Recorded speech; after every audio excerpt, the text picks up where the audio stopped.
प्रिय साथियों, इसके पिछले वीडियो में हम लोगों ने प्रश्नावली 3.5 का क्वेश्चन नंबर 1 को पूरा हल किया था। ऊपर उसकी लिंक आ रही है, आप उस पर क्लिक करके वो वीडियो देख सकते हैं। आज हम स्टार्ट करेंगे प्रश्नावली 3.5 का क्वेश्चन नंबर 2, उसका पहला है। क्वेश्चन में पूछा है ए और बी के किन मानों के लिए निम्न रैखिक समीकरण युग्म के अपरिमित रूप से अनेक हल होंगे।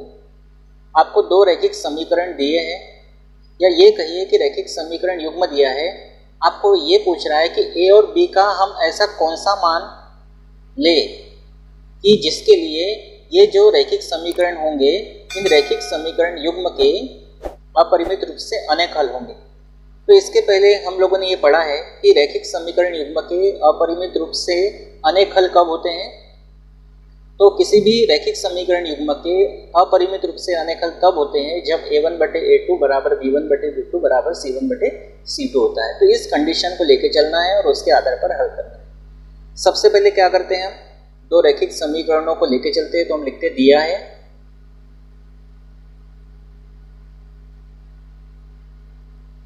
पहला रैखिक समीकरण है 2x + 3y बराबर 7।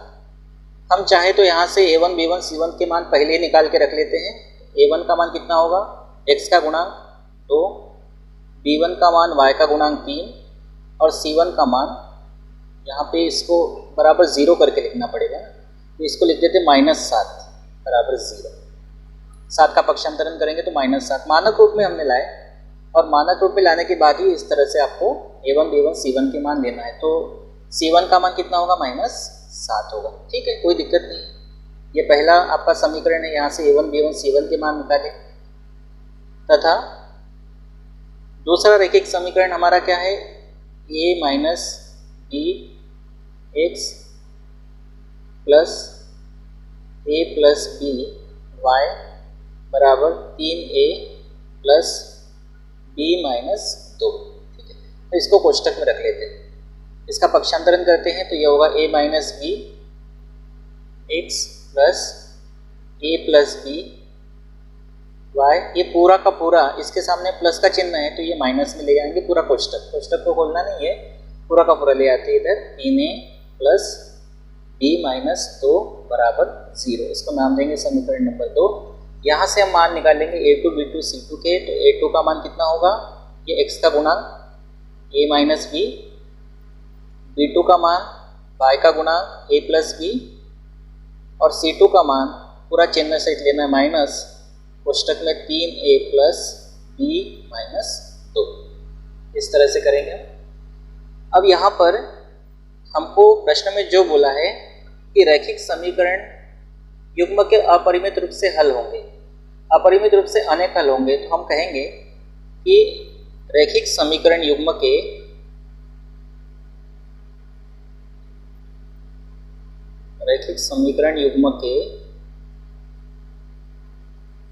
अपरिमित रूप से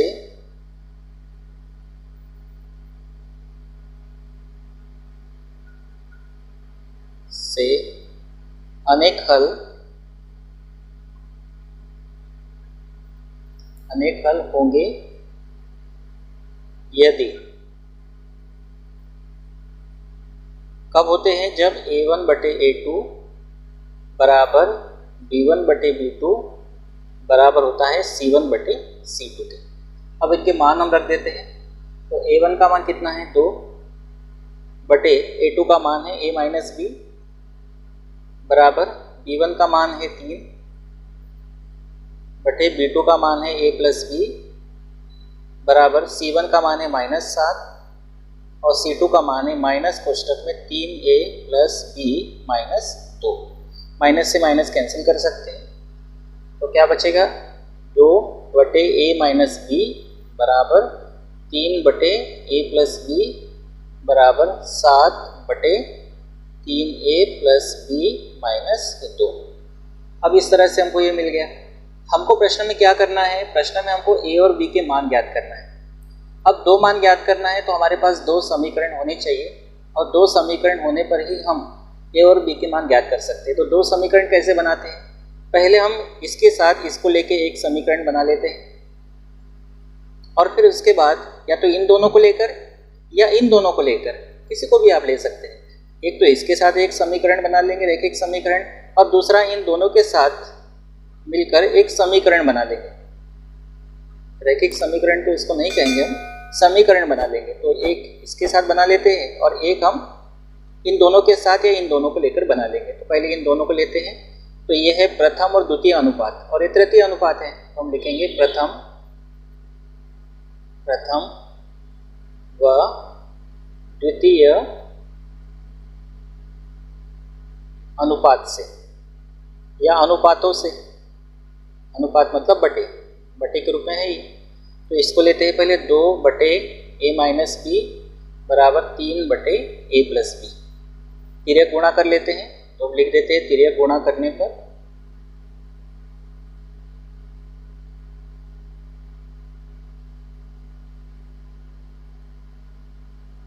तिर्यक गुणा हम कर लेते हैं a प्लस बी, इसको कोष्टक में रख लेते हैं, इसको भी कोष्टक में रख लेते हैं। तो इसका तिर्यक गुणा करेंगे 2 के साथ, तो आएगा 2 कोष्टक में a प्लस बी।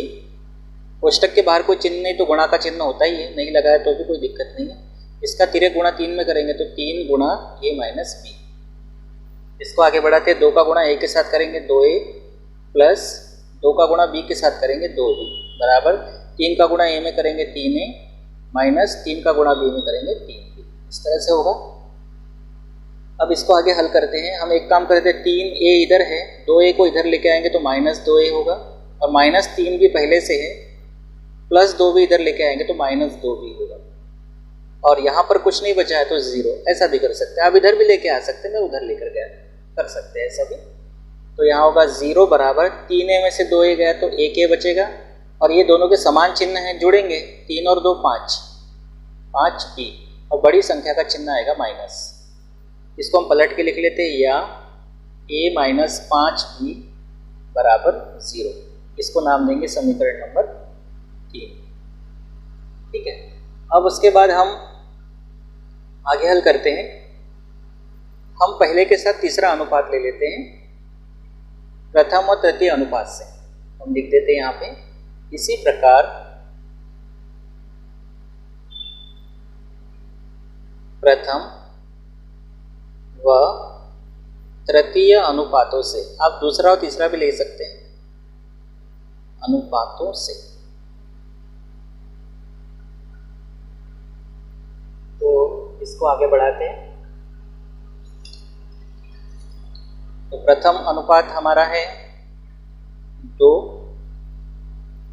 बटे a माइनस बी, इसको कोष्टक में रख लेते हैं, बराबर तीसरा अनुपात है ये 7 बटे, इसको भी कोष्टक में रख लेते हैं, 3a प्लस b माइनस 2। यहाँ पर भी तिर्यक गुणा करेंगे। हम लिखेंगे तिर्यक गुणा करने पर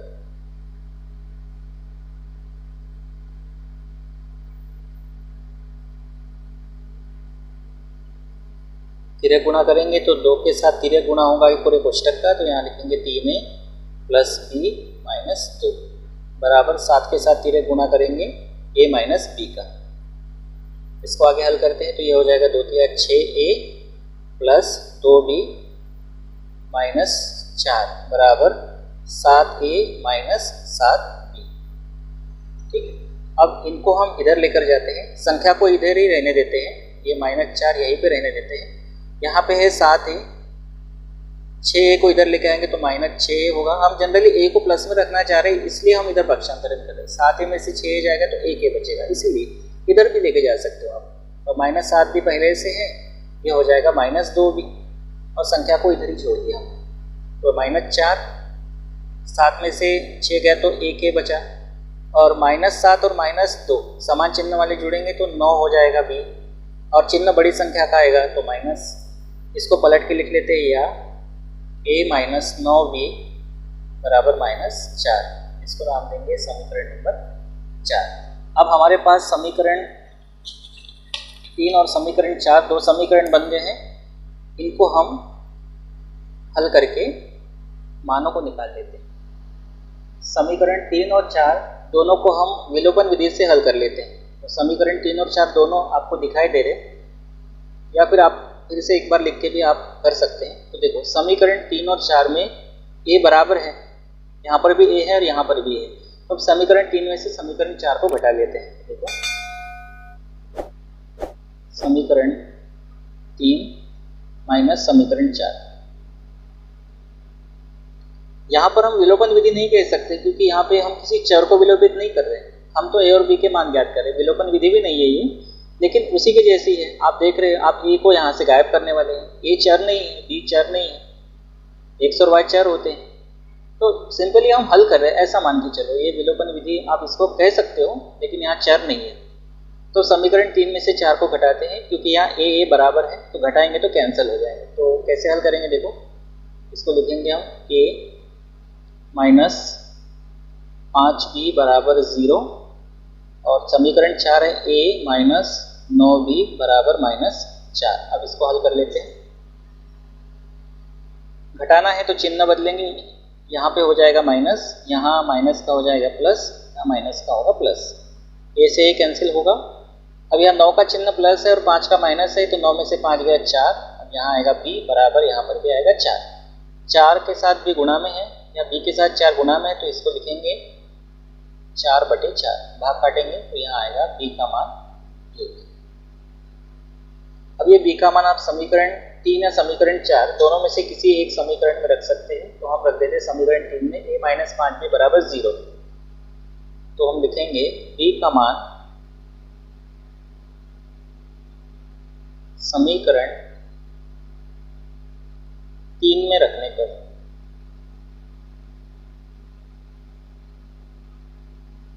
तो समीकरण 3 में a माइनस 5b, b का मान है 1 बराबर 0। इसको हल करेंगे a माइनस 5 एकम 5 बराबर 0। तो इस तरह से यहाँ पे a का मान हमको मिलेगा 5 और b का मान कितना मिल गया 1। तो प्रश्न में पूछा था a और b के किन मानों के लिए रैखिक समीकरण युग्म के अपरिमित रूप से अनेक हल होंगे। तो हमारा a का मान कितना आया, हम लिख देते हैं। अतः a बराबर 5 तथा b बराबर 1। तो a और b के इन मानों के लिए यानी a बराबर 5 और b बराबर 1 के लिए रैखिक समीकरण युग्म के अपरिमित रूप से अनेक हल होंगे। अब हम देखते हैं अगला क्वेश्चन।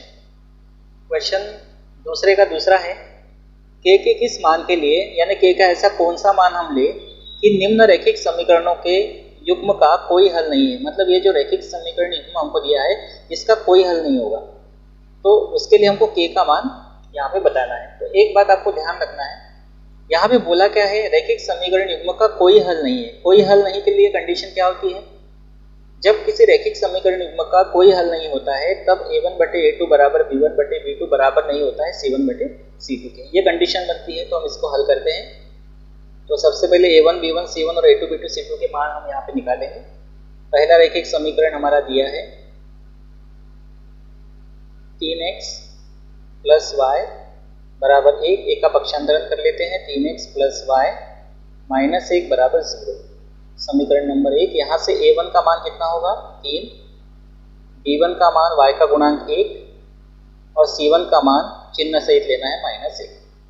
इसी प्रकार दूसरा रैखिक समीकरण लेते हैं तथा 2k माइनस 1 इसको कोष्टक में रखना है x plus k minus 1 y बराबर 2k प्लस 1। इसको भी हम कोष्टक में रख लेते हैं। इसका पक्षांतरण करेंगे तो यहाँ है 2k minus 1 x plus k minus 1 y।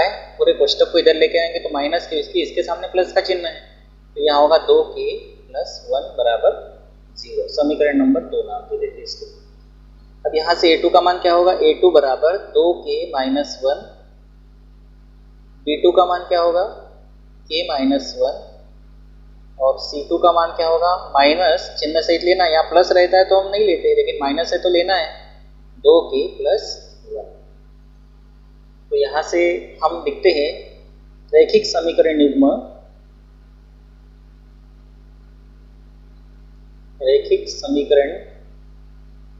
युग्म का कोई हल नहीं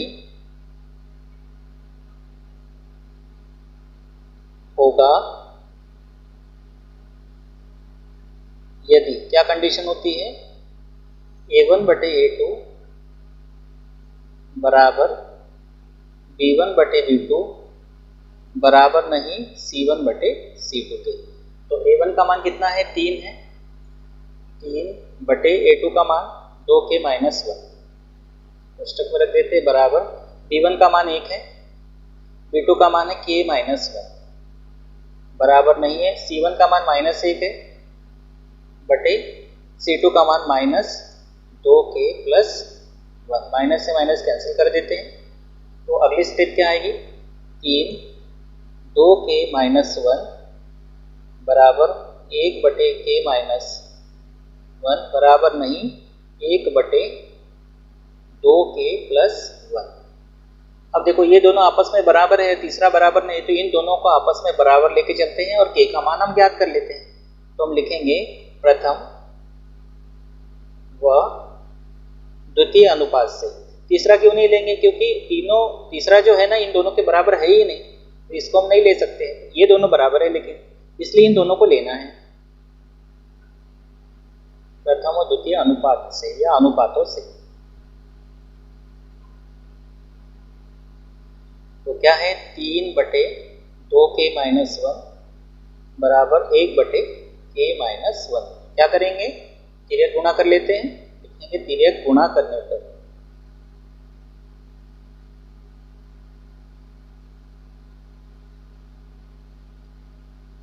तो इसका तिर्यक गुणा 3 के साथ होगा, तो 3 गुणा K माइनस 1 बराबर इसका तिर्यक गुणा 1 के साथ होगा, तो कोई फर्क नहीं पड़ेगा, 2K माइनस 1 ही रहेगा। इसको आगे हल करें, 3 का गुणा K में करेंगे तो 3K माइनस 3 एकम 3 बराबर ये इतना ही रहेगा। पक्षांतरण हम करते हैं, K वालों को K वाले की तरफ रखते हैं और अचर पदों को इस साइड ले लेते हैं। तो ये 3K इसको इधर लेके आते हैं तो माइनस 2K बराबर यहाँ -1 है और ये इधर से जाएगा -3, तो ये हो जाएगा +3।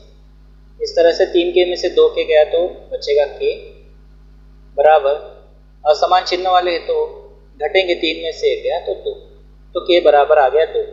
प्रश्न में पूछा था कि K के किस मान के लिए रैखिक समीकरण युग्म का कोई हल नहीं है।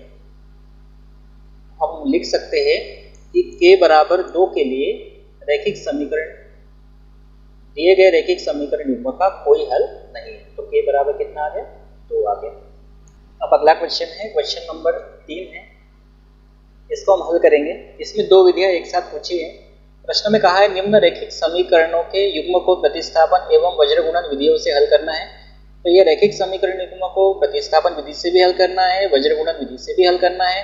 किस विधि को आप अधिक उपयुक्त मानते हैं, मतलब अच्छा मानते हैं, तो ये मैं आप पे छोड़ता हूँ। आपको जो विधि अच्छी लगेगी आप लास्ट में उसको लिख देना। प्रतिस्थापन विधि आपको अच्छी लगे तो प्रतिस्थापन विधि, और वज्र गुणन विधि अच्छी लगती है तो वज्र गुणन विधि, ठीक है। या आप इसका उत्तर अपने मन से लिख सकते। ऐसा जरूरी नहीं है कि प्रतिस्थापन लिखो, अगर वज्र गुणन लिखना है तो वज्र गुणन लिखो, प्रतिस्थापन लिखना है तो प्रतिस्थापन।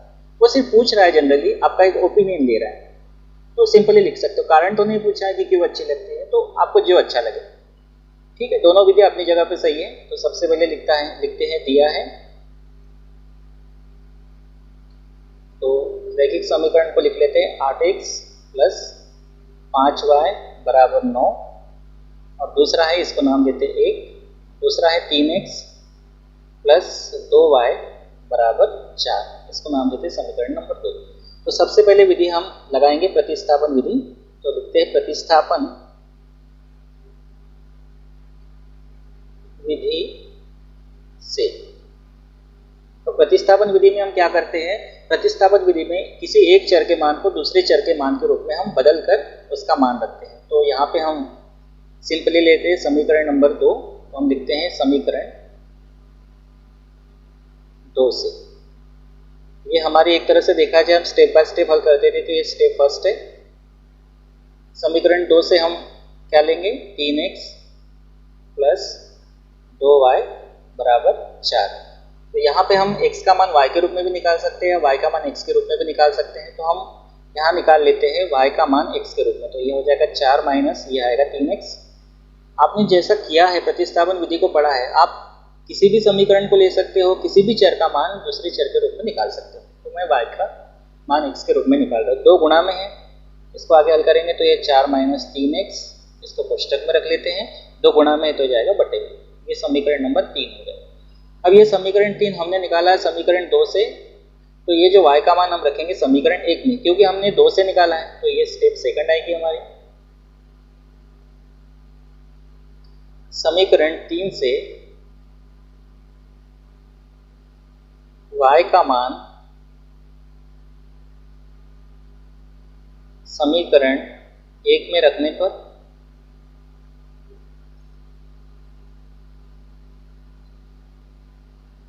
तो एक क्या है 8x प्लस 5y बराबर 9, तो लिखेंगे 8x प्लस 5, y का मान रखते हैं 4 माइनस 3x बटे 2 बराबर 9। इसको आगे हल करते हैं 8x प्लस 5 का गुणा कर लेते हैं दोनों में, 5 चौक 20 माइनस 5 तिया 15x, कोष्टक में रख लेते हैं इसको, बटे में 2 बराबर यहाँ आएगा 9। अब इसके बटे में कुछ नहीं है, मतलब 1 है। इसका लघुत्तम निकालते हैं तो लघुत्तम कितना आएगा, 2 एकम 2 आएगा, 2 में 1 का भाग देंगे तो 2 आएगा, 2 का गुणा 8 में करेंगे तो आएगा 16x, प्लस 2 में 2 का भाग देंगे तो 1 बार जाएगा, 1 का गुणा पूरे कोष्टक में करेंगे तो उतना ही आएगा, 20 माइनस 15x, चाहो तो कोष्टक में रख लो, बराबर 9। आगे हल करते हैं, 2 का तिर्यक गुणा कर लेते हैं इसके साथ, तो यहाँ आएगा 16x प्लस 20 माइनस 15x बराबर 9 दूनी 18। अब चर को एक तरफ रहने देते हैं और अचर को दूसरी तरफ लेके जाते हैं, तो यहाँ आएगा 16x माइनस 15x बराबर 18, ये हो जाएगा माइनस 20, प्लस है तो माइनस, 16 में से 15 गए तो 1x बचेगा बराबर। अब यहाँ असमान चिन्ह घटाएंगे, 20 में से 18 गए तो बड़ी संख्या का चिन्ह माइनस आएगा, तो x का मान कितना आ गया, माइनस 2 आ गया। अब x का मान हम समीकरण 3 में रखते हैं, किसी भी समीकरण में रख सकते हैं, तो हम लिखते हैं, ये हमारी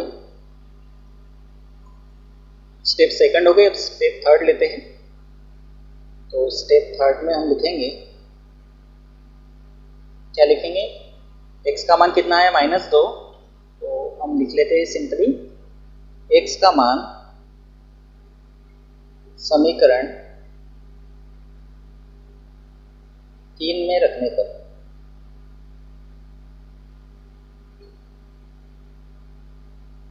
तो क्या है, y बराबर 4 माइनस 3x बटे 2। अब यहाँ मान रख लेते y बराबर 4 माइनस 3, x का मान कितना है, -2 बटे आएगा 2। आगे हल करेंगे, y बराबर 4 माइनस माइनस प्लस 3 दूनी 6 बटे 2 होगा, तो इसको आगे हल करते हैं, तो ये आ जाएगा y बराबर 6 और 4 10 बटे 2, 2 एकम 2, 2 पंचे 10, y बराबर मिलेगा 5। तो इस तरह से हम लिखेंगे, अतः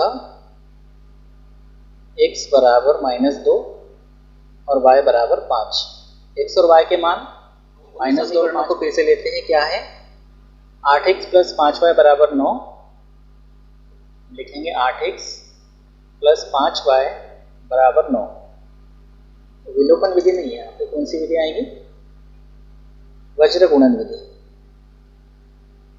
वज्र गुणन विधि से, विलोपन विधि नहीं है, वज्र गुणन विधि है। तो वज्र गुणन विधि से हम जब हल करते हैं तो हमको क्या ध्यान रखना पड़ता है, बराबर 0 होना चाहिए, तो हम इसको 8x प्लस 5y माइनस 9 बराबर 0, ये हमारा समीकरण 1 है, ये हो गया। तथा दूसरा क्या है, 3x प्लस 2y बराबर 4, लेंगे 3x प्लस 2y बराबर 4, 4 का पक्षांतरण करेंगे, 3x प्लस 2y माइनस 4 बराबर 0, समीकरण नंबर 2। एक बात आपको ध्यान रखना है, जब भी आप वज्र गुणन विधि से क्वेश्चन को हल करते हैं तो बराबर 0 होना चाहिए, ठीक है। इसको समीकरण नंबर 2 नाम देते हैं, इसको नहीं देते। अब हमारा ये जो है, ये वाला और ये वाला, इन दोनों समीकरणों से हम x और y के मान निकालते हैं। तो लिखते हैं, वज्र गुणन विधि से लिख ही चुके हैं पहले, तो x बटे माइनस y बटे और 1 बटे, हमको x का मान निकालना है तो इसको छुपा देंगे। इधर से आते हैं पहले 5 का गुणा, समीकरणों को ध्यान से देखो, 5 का गुणा -4 में आएगा -20, फिर माइनस सूत्र के अनुसार 2 का गुणा -9 में, तो ये आएगा -18।